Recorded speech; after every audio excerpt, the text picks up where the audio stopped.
Hey, all, Scott Horton here. It's always safe to say that one should keep at least some of your savings in precious metals as a hedge against inflation. And if this economy ever does heat back up and the banks start expanding credit, rising prices could make metals a very profitable bet. Since 1977, Robertson Roberts Brokerage Inc. has been helping people buy and sell gold, silver, platinum, and palladium, and they do it well. They're fast, reliable, and trusted for more than 35 years.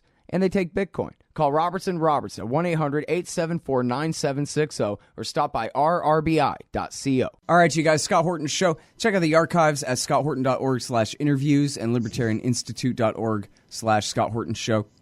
Check out the questions and answers. I'm doing a questions and answers show for you guys over at scotthorton.org/show as well. Follow me on Twitter at Scott Horton Show. Okay, introducing Rick Sterling. He's an investigative journalist.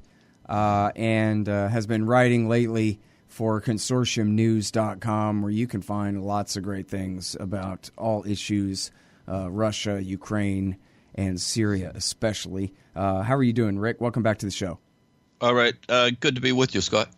Very happy to have you here. All right, so we got a big complicated mess here, and I think you do a real good job of going through and trying to parse here about between what we know and what we don't know and what seems like it may or may not be reasonable about this gas attack. So go ahead, sir. The floor is yours. Well, there's 3 or 4 narratives here. The Western narrative is that Assad did it. He's guilty. He dropped chemical weapons, and which proves that he didn't get rid of, or when I say he, we're talking about the Syrian government.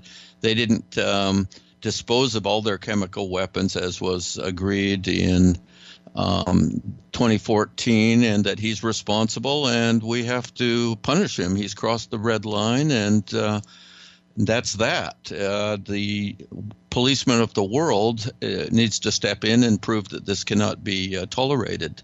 We have a moral obligation to do it, as I've heard some politicians say. Another narrative, so that's the Western narrative, that's the one that Trump is using, and the media is using very widely. PBS NewsHour now says that the Syrian regime did it. It's not an allegation, it's just a fact, according to them.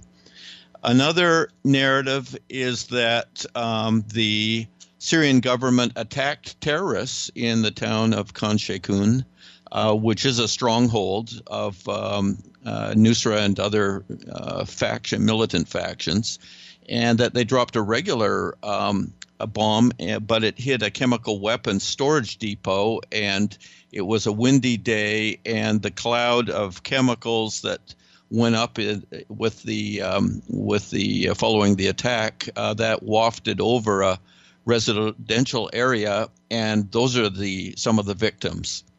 Or those are the victims. A third narrative is that it was a staged event, and some villagers who had been kidnapped 2 weeks prior in the town of Khattab, which is in northern Hama, not very far from Khan Sheikhoun. But 2 weeks ago, there was a major thrust, push by the militant faction. They took over that town and some other towns, and they kidnapped some of the villagers. There are different reports over how many. Some say 250. But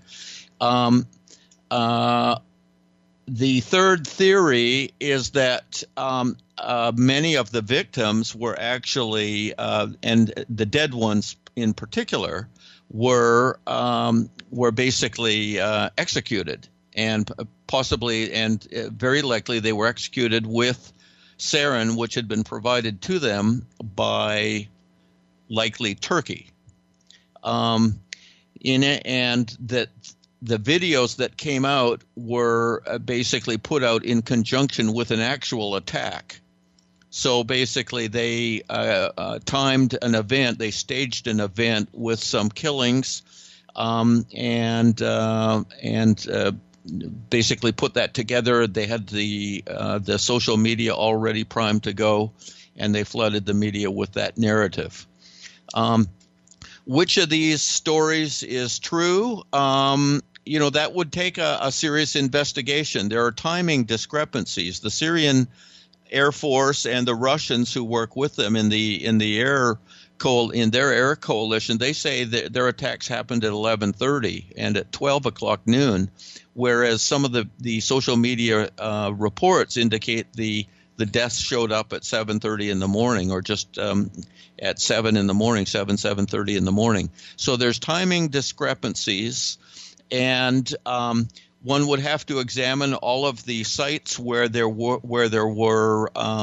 bombs fell, basically, and then look for the hard evidence. Now, do you want me to just carry on, Scott? I'm happy to carry on. I can say. I think you're doing fine. Okay. I mean, I'm jotting down a couple things to ask some follow-ups later, but this is fine. Okay, good.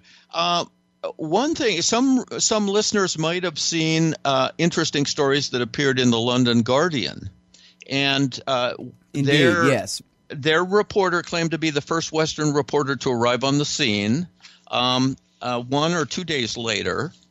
And so they provided what they considered their evidence. And in fact, one of their stories is that firm evidence of the chemical attack mounts. And they published the story, "The dead were wherever you looked," inside the Syrian town after the gas attack. And their first story was "Syria chemical weapons attack, what we know about the deadly air raid." They've got some photographs, and they've got the results of their reporter who arrived on the scene there, named Karim Shaheen, who was coming from Beirut, presumably. Now, this is terrorist-controlled territory, and we know what's happened to, many Western journalists who have gone into terrorist-controlled territory in the past. So I'm not sure how this person's safety was guaranteed, but they had some kind of guarantee, presumably. The significant thing about his report is it's extremely flimsy. He refers to 4 airstrikes, but then he only shows one example, and basically the example is a hole in a roadway where some kind of missile landed and hit. Now, supposedly that was a missile that contained chemical weapons, and it was released after impact with the roadway, and that's what killed all the nearby people. Well, one obvious question is, where is the mortar casing? Where is the missile casing? I personally have been in Damascus, Syria, when mortars fired from terrorists on the outskirts of Damascus hit right in the street outside the hotel. I was astounded at how much the hotel shook from the sound. We went down, and myself and another person were actually the first people on the scene, or not the first, but almost the first. And we saw the mortar round that had hit and exploded and killed several people, actually. So the obvious question is, where is the mortar casing, or the bomb casing that hit the roadway? Another obvious question is, this is one example that would need investigation, obviously. Where are the examples of the other 3 strikes that hit? So those are a few questions that are fairly obvious that one would need to examine. Let me go ahead and jump in here. So sure. So here's the thing about that. That was like a week ago or something almost, right? That this Guardian report came out. So, and right. Now let's get back to the thing in the road in a minute, because that's a different area of discussion that could lead to a whole other tangent here. But one of the main things about that report in the Guardian is, okay, the Russians and the Syrian military claim that they bombed a warehouse. Well, here's the warehouse, and yeah, it has a hole in the ceiling, but obviously it wasn't bombed recently, and obviously it didn't have a bunch of chemicals being stored or mortar, chemical mortar shells being manufactured in there or anything. Place is abandoned. Nobody's been in there in forever. We can tell just by looking at it. But then, so it seems like maybe that's right, but I just want one more reporter to say yes. I mean, if there or the Russians or the Syrians or someone to agree of what is the building that they claim they bombed, and can we please see some pictures of that? If the Russians and Syrians agree that this is the building they say they bombed, well, then I think Guardian reporter man has a very good point. It doesn't look to me like anything's been moved out of there recently. It's just an abandoned old building. But if they want to dispute the Guardian report and say, no, dum-dum, that's not the building we bombed this other building way over here, and let's see some pictures of that, well, then now we're getting somewhere. But otherwise, I feel like I'm just sitting here spinning my tires in the mud waiting for a new answer. We're getting snowed here. It's very clear. For them to say this is firm evidence is it's very dubious. That is not credible. You can't. He shows a photograph of an abandoned building. Well, who knows what building that was?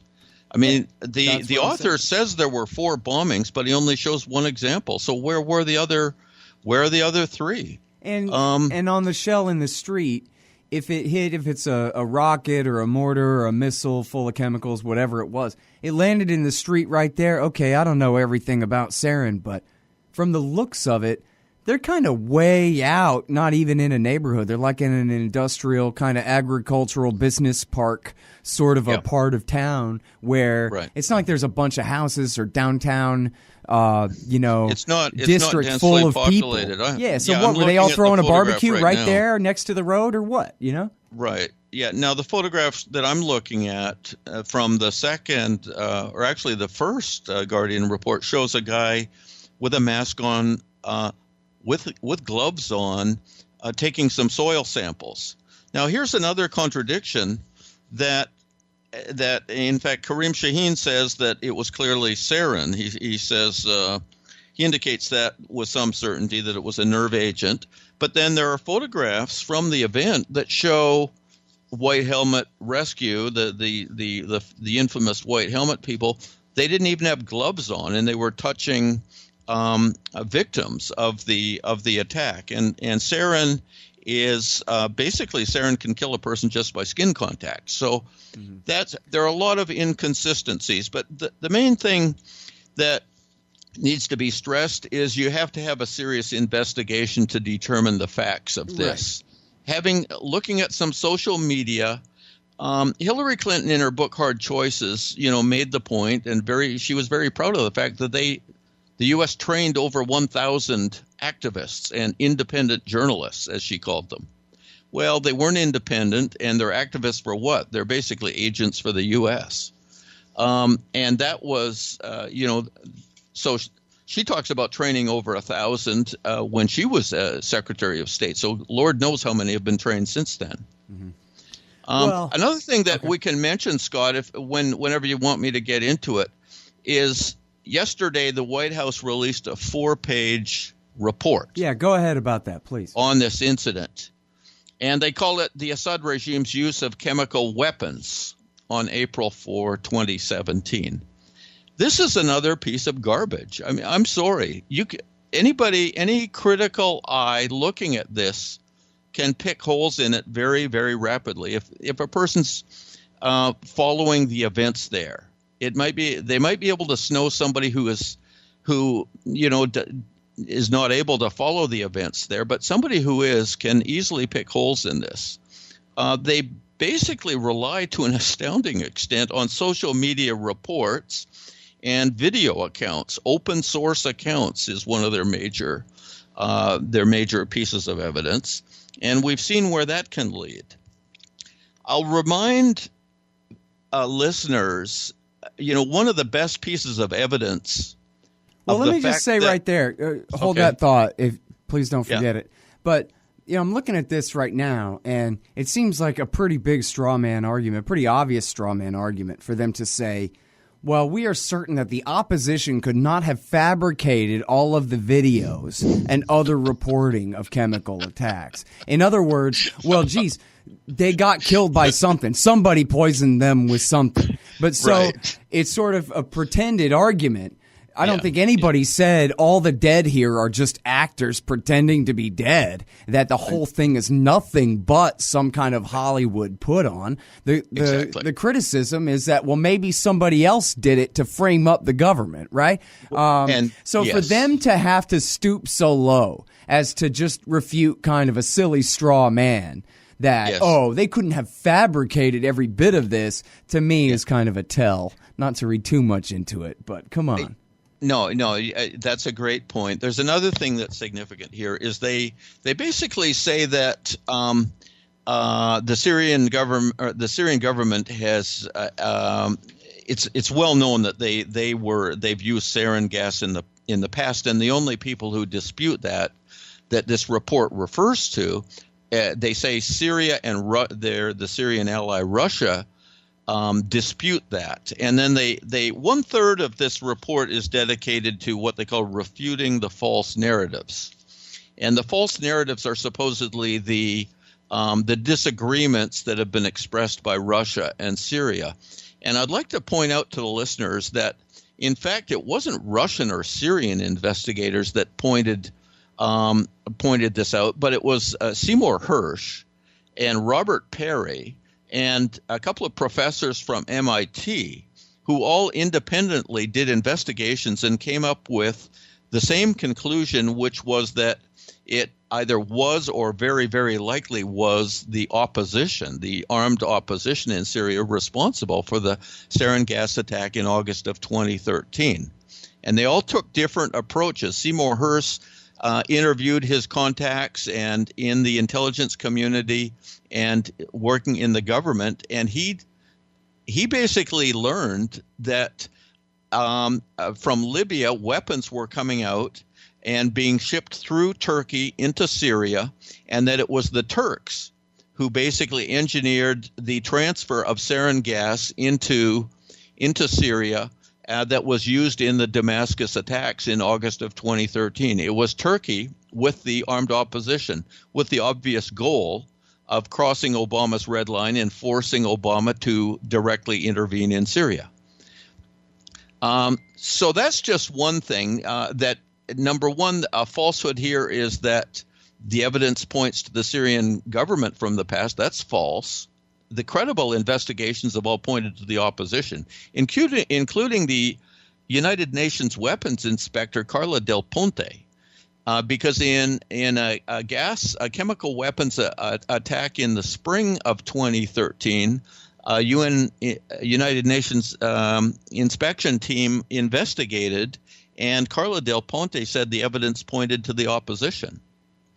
So, these are just a few things that are never mentioned on PBS NewsHour or on Democracy Now! For that matter. Yeah. The fact that the evidence from 2013 all points to the armed opposition who had the motive to do it and who the evidence suggests did it. Right. And the exact same thing happens. The exact same thing is true now. The opposition has all of the motive to do this. The Syrian government has no motive. It's completely against their interests for this to happen. You hate government, one of them libertarian types, or maybe you just can't stand the president, gun grabbers, or warmongers. Me too. That's why I invented LibertyStickers.com. Well, Rick owns it now, and I didn't make up all of them, but still, if you're driving around and want to tell everyone else how wrong their politics are, there's only one place to go. LibertyStickers.com has got your bumper covered. Left, right, libertarian, empire, police, state, founders quote, central banking. Yes, bumper stickers about central banking. Lots of them. And, well, everything that matters. LibertyStickers.com. Everyone else's stickers suck. Well, and the thing is, too, that for the especially skeptical, critical listeners, which you should be, all of you, you can even refer to Jeffrey Goldberg's interview with Barack Obama, his exit interview from 1 year ago, where the article begins, and I know I'm repeating myself, but it's important. The article begins with, oh, yeah, everybody knows Assad did it. But when you get into about 2/3 of the way through the article somewhere, it turns out that the director of national intelligence, James Clapper, interrupted Barack Obama's morning CIA briefing, pulling his highest rank in the intelligence community to say, Mr. President, this whole thing about the evidence about Assad's government doing the sarin attack, the evidence is not a slam dunk. Which is a direct reference to George Tenet's phrase about the WMD evidence in Iraq, And it was Clapper saying to the president, I refuse to stand by this intelligence. And really, he might as well have said, and if you do it anyway and they ask me, that's what I'm going to tell them. So yeah, exactly. That was one of the reasons that Obama didn't do it, is Clapper basically was saying, I'll throw you right under the bus. And the same thing happened with Dempsey, too, by the way. Dempsey said, the chairman of the Joint Chiefs of Staff, not on the intelligence, but he said, well, I don't know why we have to do this right now. Right, and exactly. So that was both of them telling Obama, really, the way I read it, you better not do this. Well, based on these lies. The last time around when a CIA director said it was a slam dunk, well, of course, was 2002, when George Tenet told George W. Bush it was a slam dunk that Iraq had weapons of mass destruction, and of course that was found out to be false. So they didn't even. He didn't really. That was a clear warning, just like you're saying. But that is completely left out of this 4-page laughable report from the White House. It's laughable in one sense that it is so pathetic. Well, it's laughable that it came from the White House, just like in 2013. Why am I reading a government assessment, which is a made-up thing? Why am I reading a White House white paper instead of something with the CIA officer's signature on the damn thing? Right, exactly. Now, and now that you mention that, there's and that was not that I believe them, but I'd like to see them at least stand by it, right? Even if they're going to lie, I don't want to have to hear it just from the White House. Give me somebody from Langley at least pretending. Well, they don't, and they start off by saying the United States is confident that the Syrian regime conducted a chemical weapons attack. Well, in their terminology, there's moderate confidence, there's high confidence. Well, they don't even achieve the level of high confidence. So, I mean, in a way, it's very clear that they do not have evidence. And if you look at if one reads the report, and I recommend to listeners to read the original material here, read what they're exactly saying. You can read the New York Times version of it, but you're going to come away knowing less than when you go in, to be honest, because the New York Times is distorting like hell on this issue. In fact, they made I kind of wonder if they've issued a correction, because in the last article I wrote for Consortium News, one of my examples of falsehoods is their claim from 2013. They say that the intelligence agencies ascertained that it was the Syrian government, and that is false. The intelligence agencies did not do that in 2013, just like you're referring to, Scott. It was the White House assessment that came in with their half-baked claim. Yeah, and we know from what Giraldi reported back then in the American Conservative magazine that there was at least a handful of CIA analysts who were prepared to resign over this. They were going to be damned if they were going to be made to put their names on a report like this. Not again. Exactly. After the fiasco of 2002 through 2003 with the weapons of mass destruction in Iraq. But Michael Gordon, the same guy who spun all of the lies that led to the invasion of Iraq, this guy is still writing. He's still a prominent foreign affairs writer at the New York Times. He's got this thing which is a flat out it's just a falsehood. Right. And yeah, he's the same guy who had the aluminum tube story with Judith Miller in the New York Times in 2002. Yes. He's the same guy who all through 2007 pushed the lie that Iran was behind every roadside bomb that went off in Iraq that almost led to a war then as well. Yeah, exactly. So I mean, the situation is very dangerous now, and I've got to just say, I've heard Dennis Kucinich say recently, like Norman Solomon said in an excellent editorial that was published, the other day. Yeah, we ran that at antiwar.com. We have to wake up. This is dangerous. It looks like in the span of 1 week, Rex Tillerson went from saying it's up to the Syrian people who decide their government to saying Assad has to go. And then just yesterday, he was kind of subtly threatening Russia, saying they need to break their relations with Iran and Syria. And nonsensically, because their relationship with Syria is weakening their position in the Middle East. Huh? Really? You mean Syria, where they have their only port in the Mediterranean Sea? Yeah, they should give that up. That'll strengthen their position. Right. I bet if he just tells them that, they'll believe him instead of thinking for themselves. The big danger now is that there's a media stampede. I think Fairness and Accuracy in Reporting just reported that 47 out of 48 or 48 out of 49 major newspaper editorials came out doing like a high five for the Trump attack on Syria. Talk about crossing a red line. When you start explicitly attacking and killing people in a foreign country, that's a major line you're crossing. So the fact that the media came out, and we've got Robert Kagan's editorial in the Washington Post last weekend, and John McCain's statement from last Friday saying this is just the start. We need to reassert United States dominance in the region is what it comes down to. Mm-hmm. So it's very, I think it's very dangerous. Iran is not going to back down, and I don't think, they want to. Russia may not be as opportunistic as Washington is.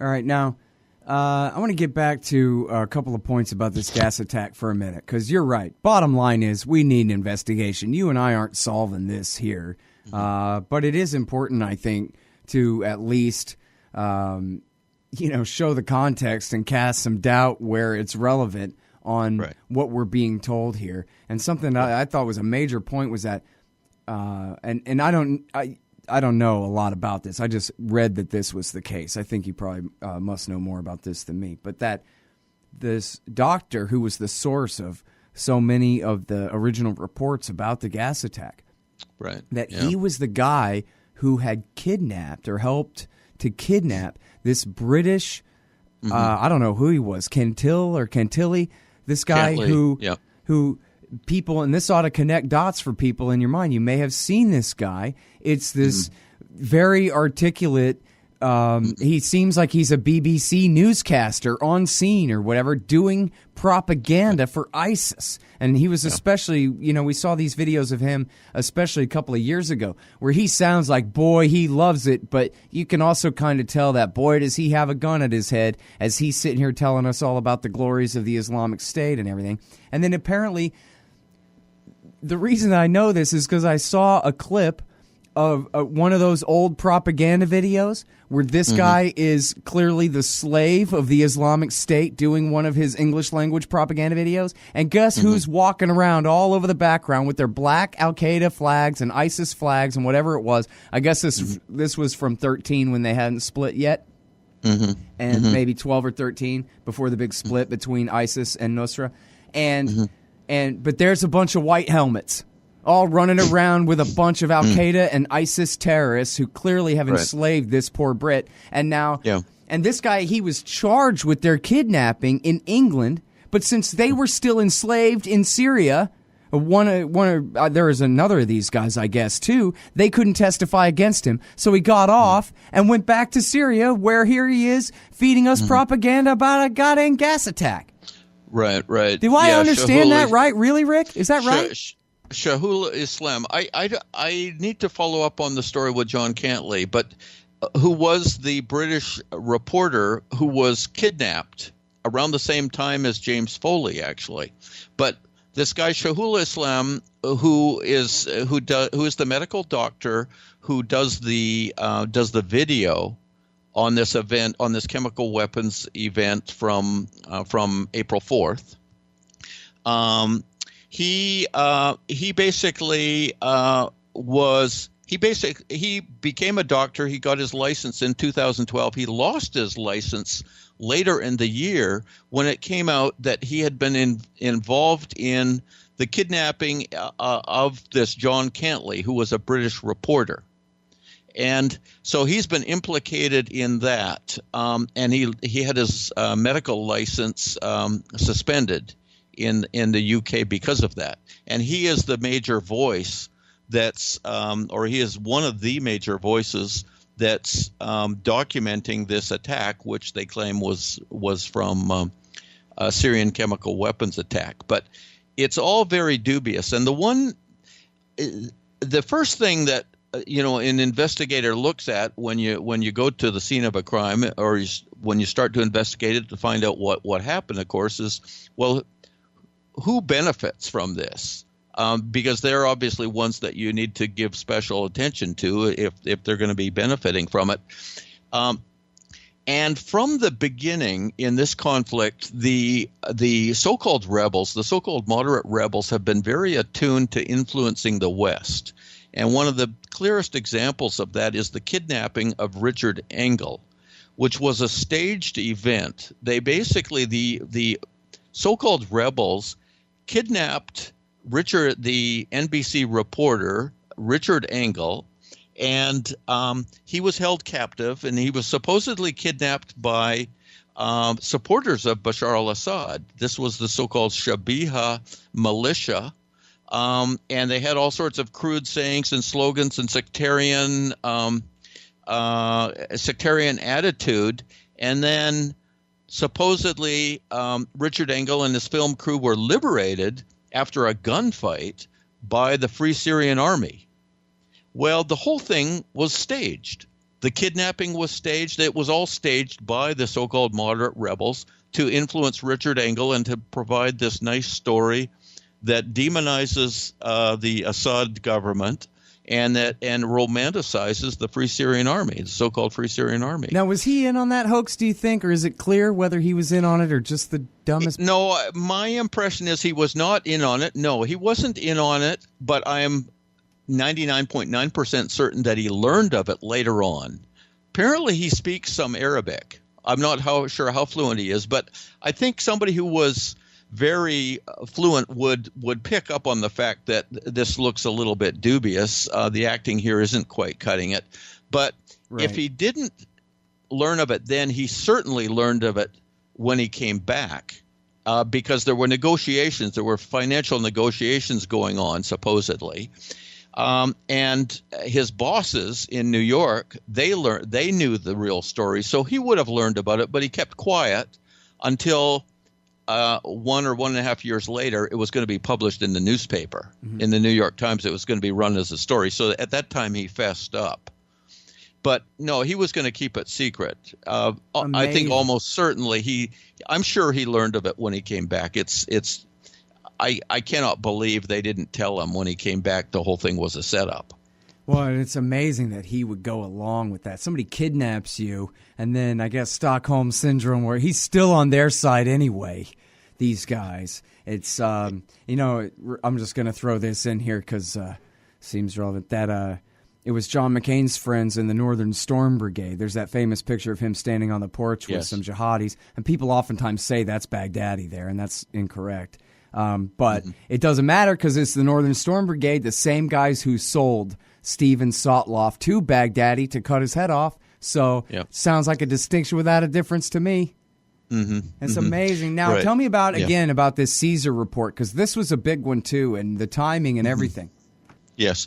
And this is another example just showing the manipulation and the media manipulation and the marketing, the social management of going on in this conflict. In the February of 2014, there were going to be Geneva negotiations going on between the Syrian government and representatives of the armed opposition.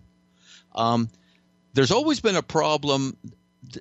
Those negotiations have never been very successful because the militants on the ground, the fighters on the ground, the most effective ones are the Al-Qaeda, is Jabhat al-Nusra, which spun off from ISIS.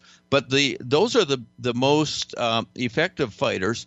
There's other ones that are directly controlled by Qatar. Other ones are directly controlled by Saudi Arabia. Other ones are directly controlled from Turkey. and other ones again who are strongly influenced or semi-controlled by the U.S. and the U.K. But in any event, in February of 2014, there were supposed to be negotiations. Well, the day before the negotiations were to begin, a worldwide release in Paris, on CNN, on major media around the world, of the so-called Caesar report, which was supposed to be the photographs revealed by a defecting Syrian military photographer who claimed to have 55,000 photographs documenting the torture and death of 11,000 Syrian civilians, innocent civilians tortured and killed by the Assad regime. And these photos had supposedly been corroborated by a legal team from the UK and the US, which had flown to Qatar and interviewed the defecting photographer, who they said had to remain anonymous. So they gave him the codename Caesar.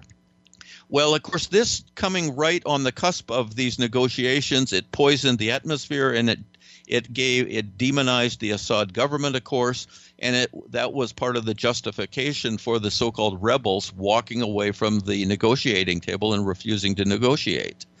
And that's what's happened consistently. There's always been some kind of spectacular event that happens just prior to negotiations or some kind of big international event. So, and incidentally, this chemical weapons attack in Khan Sheikhoun happened the day before a Brussels conference on Syria. But it turns out that I did a report. I did an investigation into the Caesar report that was revealed. Now, nobody can have access, or very few people, only the FBI and then Human Rights Watch was given access to all the photographs at one point. But they're the only ones. We've seen a small number of photographs, 20 or 50 or a few hundred, have been made available, and there's some hundred more on the internet. But it turns out Human Rights Watch, in any event, was given access to a large percentage of the 55,000, and they discovered that nearly half of the photographs show the opposite of what was claimed. Instead of showing civilians who had been tortured and killed by the regime, they actually show dead Syrian soldiers and civilians who had been killed in car bombs, which are only done by the armed opposition. So this obviously completely undercuts the report. Then when I looked at it closely, there were all sorts of inconsistencies and contradictions in the photographs. Like, some of the people are bloating. They've been dead for 1 week or 2 weeks, and they're bloating. Other people show sign of medical. It's like they've got wristbands on, which indicated they were on a IV drip machine. So they weren't being tortured. They were actually being medically treated. So there's various contradictions. People can look it up in my report if you're interested. Just do Rick Sterling and Caesar report if you search on that. So there's all these contradictions, and this is another example of the disinformation that's gone on around the war. These attorneys who went from the UK and the US to Qatar are basically legal prostitutes. They went there. They admitted they didn't have much time. They admitted they were in a rush. Well, why were they in a rush? They were in a rush because they had to get this report out before the Geneva negotiations started. There's so much fraud and misinformation on this conflict. And Stephen Kinzer calls it one of the most shameful episodes in American media history ever. And I think he's exactly right. Yeah, well, things sure could get worse. Did you see the news conference right before we went on today, Rick? I saw the one in Moscow. Yes, Lavrov and Tillerson meeting, and I started to watch it, but I didn't have time. So the overall tone was, hey, listen, everybody knows we got to get along. Come on. They got nukes. We got nukes. Tillerson said that. These are the two premier world nuclear powers, he said. Yes. And there's no room for screwing around with this. Okay, you know what? I really wanted to hear the Secretary of State say that. Okay, I don't know if he really meant it. Maybe it's bad that he said it because he means the opposite. But did he come out explicitly and say that? Yeah, he said exactly that. Okay, I mean, well, that that's was good. That was a very close paraphrase, close to a direct quote as I could say about the two premier nuclear powers and everything. We cannot have this current mood, this current trajectory of our relationship continue.